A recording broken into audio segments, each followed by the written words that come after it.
فقط خالی ہولی دعووں کی بجائے سچے عاشق رسول بنے، رسول اللہ کے لائے ہوئے اس دین کو تھام لیں، رسول اللہ کی سنتوں پہ عمل کرنے والے بن جائیں، ایک ایک سنت پہ مرنے مٹنے والے بن جائیں، سر کے بالوں سے لے کر پاؤں کے ناخنوں تک اپنے آپ کو سنتوں سے راستوں پہ راستہ کریں۔ اگر ہم نے یہ کام کر لیا، ہم دعویٰ نہ بھی کریں پھر بھی ہم عاشق رسول ہیں۔ اگر ہم یہ نہ کر سکے تو ہزار دعووں کے موجود عشق رسول نام کے لیے کوئی چیز ہمارے پاس موجود نہیں۔ حضرت جنید بغدادی رحمہ اللہ نے سنتوں کی اتباع کی اہمیت بیان فرمائی ہے تو فرماتے ہیں اذا رأيتم احدا يمشي على الماء او يطير في الهواء، تم کسی بندے کو دیکھ لو جو پانی پر چلتا ہے یا ہوا میں اڑتا ہے، وَهُوَ يُخَالِفُ سُنَّةً مِّن سُنَنِ النَّبِيِّ صلی اللہ علیہ وسلم، اور وہ حضور صلی اللہ علیہ وسلم کی سنتوں میں سے ایک سنت کا مخالف ہے، فَضْرِبُوهُ بِالنَّعْلَيْنِ، اس کو جوتے مارو، فَإِنَّهُ دَجَّالٌ كَذَّابٌ لَا وَلِيٌّ، وہ دجال کذاب تو ہو سکتا ہے، وہ ولی نہیں ہو سکتا۔ ولایت اور سنتوں کی اتباع لازم اور ملزوم ہے۔ اگر سنتوں کی اتباع ہے تو ولایت ہے، اگر سنتوں کی اتباع نہیں ہے تو ولایت نہیں ہے۔ بے شک کوئی بندہ کتنے بڑے دعوے کیوں نہ کرے، کتنے وہ کشف و کرامات کیوں نہ دکھائے، کہ کتنے اچھے اچھے ہاتھ کیوں نہ سنائے، جب تک ایک ایک سنت کو اپنانے والا نہیں ہوگا وہ عاشق رسول نہیں ہو سکتا، وہ اللہ کا ولی نہیں ہو سکتا۔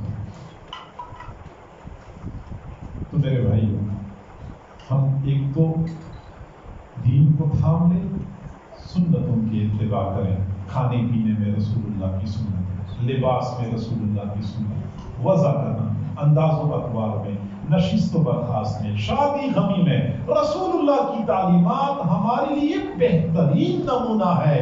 ہمیں کوئی ضرورت نہیں ہے کہ ہم اپنے انداز و اطوار میں یہود اور نصارہ کی پیروی کریں یا شادی غمی میں ہم ہندوؤں کی تہذیب کی پیروی کریں۔ ہمارے محبوب نے کامل دین ہم تک پہنچایا ہے، ایک بال کے برابر بھی اس دین میں کمی موجود نہیں ہے۔ تو ایک تو ہم سنتوں کی پیروی کریں، اگلی بات یہ کہ حضور صلی اللہ علیہ وسلم پر درود شریف کثرت سے پڑھیں۔ میرے بھائیوں، درود شریف بہت فضیلت والا عمل ہے، اور میں مختصر عرض کروں کہ اللہ کی رضا نصیب ہوتی ہے، رسول اللہ کے ساتھ بندے کا قرب اور محبت نصیب ہوتی ہے، درود شریف کی کثرت کی وجہ سے بندے کا ایمان محفوظ ہو جاتا ہے، موت کے وقت بندے کو کلمہ نصیب ہو جاتا ہے، قیامت کے دن رسول اللہ کے قدموں میں بندے کو جگہ ملتی ہے۔ بہت سارے فوائد ہیں، لیکن ایک فائدہ جو اس وقت ہم میں سے ہر بندے کو ضرورت ہے وہ یہ کہ درود شریف کی بدولت دنیا کی پریشانیاں اور مسائل حل ہو جاتی ہیں، پریشانیاں ختم ہو جاتی ہیں، زندگی بندے کی خوشگوار ہو جاتی ہے۔ حضرت ابی بن کعب رضی اللہ تعالیٰ عنہ نے حضور صلی اللہ علیہ وسلم سے عرض کیا، اللہ کے نبی، میرا جی چاہتا ہے کہ میں جو فرض اعمال کرتا ہوں اس کے علاوہ جو وقت بچ جائے اس میں سے 1/4 حصہ وقت آپ پر درود شریف پڑھنے کے لیے فارغ کر دوں۔ فرمایا ٹھیک ہے، لیکن اگر آپ درود شریف پہ اضافہ کریں گے تو زیادہ بہتر ہوگا۔ پھر عرض کیا، اللہ کی نبی، اب تو میرا جی چاہتا ہے کہ میں فرائض کے بعد جو وقت بچتا ہے وہ سارا کے سارا اس میں سے آدھا وقت آپ پر درود شریف پڑھنے میں مصروف کر دوں۔ فرمایا ٹھیک ہے، لیکن اگر آپ اضافہ کریں گے تو زیادہ اچھی بات ہوگی۔ پھر حضور نے حضرت ابی بن کعب نے عرض کیا، اللہ کے نبی، اب تو میرا ارادہ بن گیا کہ فرض اعمال تو کروں گا، اس کے بعد جو وقت بچتا ہے سارا کے سارا درود شریف پڑھنے میں لگا دوں۔ تو حضور صلی اللہ علیہ وسلم نے فرمایا، اذن یغفر ذنبک وتکفی ہمک، اگر آپ نے ایسا کر لیا پھر تو آپ کے سارے گناہ بخش دیے جائیں گے، آپ کی ساری پریشانیاں ختم ہو جائیں گی۔ سبحان اللہ۔ پریشانیوں کو ختم کرنے کے لیے، ہاں وہ رزق کی پریشانیاں ہیں، ہاں وہ کاروبار کی پریشانیاں ہیں، جو بھی مسائل ہیں پریشانیوں کو ختم کرنے کا آسان طریقہ یہ ہے، آپ وظائف پوچھتے رہتے ہیں، کوئی وظیفہ بتا دو، کوئی وظیفہ بتا دو، اس سے بہتر وظیفہ کوئی اور ہو ہی نہیں سکتا۔ یہ وہ وظیفہ ہے کہ ہم ایک مرتبہ پڑھتے ہیں، اللہ 10 مرتبہ ہم پہ رحمت نازل کرتا ہے۔ وہ اللہ کی رحمت ایک مرتبہ اترتی ہے، بندے کے مسائل حل ہو جاتے ہیں۔ تو جب ایک مرتبہ پڑھنے پہ 10 رحمتیں اترتی ہیں، پھر مسائل نہیں رہ سکتے ہیں، مسائل حل ہو جاتے ہیں، پریشانیاں ختم ہو جاتی ہیں۔ درود شریف کی کثرت کیا کریں، زندگی خوشگوار ہو جاتی۔ جو ہماری زندگی تلخ ہو چکی ہے، کڑوی ہو چکی ہے، پریشانیاں ہمارا پیچھا نہیں چھوڑتی، درود شریف پڑھیں۔ درود شریف سے ہماری زندگی میٹھی خوشگوار ہو جائے گی۔ حضرت مولانا روم رحمۃ اللہ علیہ نے فرمایا، شہد کی مکھی سے کسی نے پوچھا کہ شہد کی مکھی جب تو شہد اکٹھا کرتی ہے تو کبھی کبھار پھولوں کے رس کڑوے ہوتے ہیں، کبھی کھٹے ہوتے ہیں، لیکن جب شہد کی صورت میں باہر نکالتی ہے تو کڑوے اور کھٹے رس میٹھے کیسے بن جاتے ہیں؟ تو شہد کی مکھی نے جواب دیا کہ میں ایک مرتبہ حضور صلی اللہ علیہ وسلم پر درود شریف پڑھ لیتی ہوں، سارے کڑوے رس میٹھے بن جاتے ہیں۔ اگر یہ بات ہے تو ہم کہنے میں حق بجانے ہیں کہ اگر شہد کی مٹھاس پوری دنیا میں ضرب المثل ہے تو شہد کی مٹھاس درود شریف پڑھنے کا نتیجہ ہے۔ درود شریف پڑھنے کا مرہون منت ہے۔ تو درود شریف پڑھنے سے اگر کڑوے رس میٹھے ہو جاتے ہیں تو ہماری کڑوی زندگی خوشگوار کیوں نہیں ہو سکتی؟ خواتین بیچاریاں کہتی ہیں، لوگ مجھے جینے نہیں دیتے، اب تو میں گھر سے تنگ آ چکی ہوں، اب تو میں خودکشی کے بارے میں سوچ رہی ہوں، ساس جینے نہیں دی تھی تو جیٹھانی اور دیورانی نے تنگ کر رکھا ہے، زندگی کڑوی ہو چکی ہے، خودکشی کے منصوبے بنا رہی ہوں۔ چاہیے کہ ہم درود شریف کثرت سے پڑھا کریں، درود شریف کثرت سے پڑھا کریں، پھر دیکھیں کہ زندگی کیسے خوشگوار ہوتی ہے۔ اللہ تعالی ہم سب کو سمجھنے اور عمل کرنے کی توفیق عطا فرمائے۔ وآخر دعوانا ان الحمد للہ رب العالمین۔ دعا